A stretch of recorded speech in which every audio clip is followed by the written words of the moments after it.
Millions of kilometres of cables and pipes deliver electricity and gas to the 30 million plus homes and businesses in the UK and Ireland. The Energy Networks Association is the industry body representing the operators who manage and maintain this vast infrastructure network. We spoke with them about their work to continue delivering a safe, sustainable and reliable energy system in the future. Lawrence Slade, welcome. Thank you. What's the role of ENA and the UK's energy networks?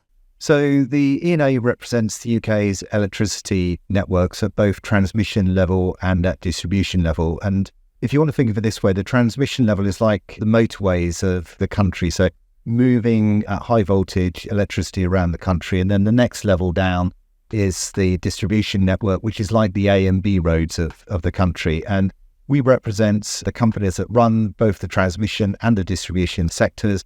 And essentially, they keep business running, they keep the lights on at home and make sure everything works. What changes do the UK's energy networks need to make to ensure the country can reach its 2050 net zero commitments? Well, I think there's a massive change underway, actually, and it's something that no industrial country has ever had to go through before in terms of how we decarbonise ourselves. And that's going to lead to a massive amount more electrification as we progress, whether that's moving to electrical heating such as heat pumps or whether it's changing cars to electric vehicles that we're starting to see more and more of. And the electricity networks specifically are very much a part of that. They are the enablers of net zero. And we really can't transition to that net zero economy without really engaging and making sure that we're maximising the benefits and the use and the efficiency of our electricity networks. And do you want to give some examples of how this is being done? So I think one of the things is that over the last few years, we've seen the connections, the number of organisations that are applying for a connection to the electricity grid really multiply quite substantially.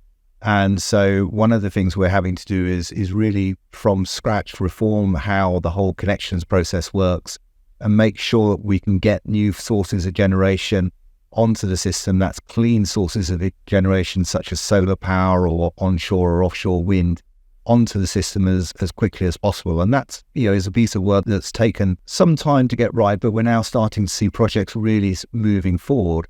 And it's also about how we get the right projects online, in the right places and at the right time, of course, all gearing up towards not just to meeting 2050, but of course, to meeting the new government's Clean Power by 2030 strategy of having that decarbonised grid by the start of the new decade.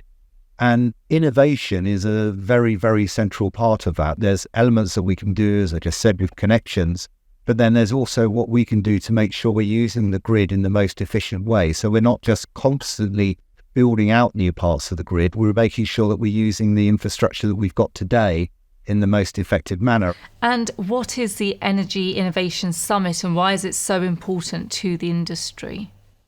Well, it is important, and the great thing about the Innovation Summit is the way it's pulled together so many different ideas and so many different projects.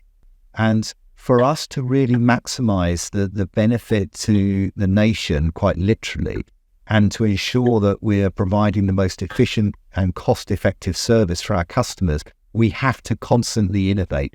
So having a whole summit process, and the summit is the culmination of a number of different events and lots of work by hundreds of people across the country to really shine a light on some of the best new ideas, the best new thinking and the best innovation.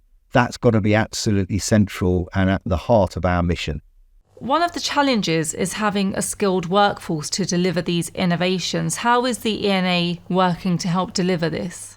Well, I think it's a really important thing you mentioned.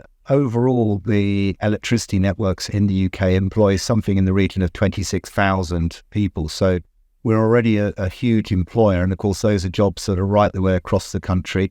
And they're also skilled jobs, they're long-term jobs, and they're well-paid jobs. Within that, we have some 1,500 apprentices and some plans for another 700 or so to be recruited in 2024. So I think we've got a really good story to tell. It's really important we get out into the regions and really work and get young people engaged with us and seeing that the electricity industry, the energy industry is a fantastic career to work for. So there's a real responsibility there to make sure that we start recruiting today the engineers of tomorrow. Lawrence Slade, thank you very much for your time today. Thank you.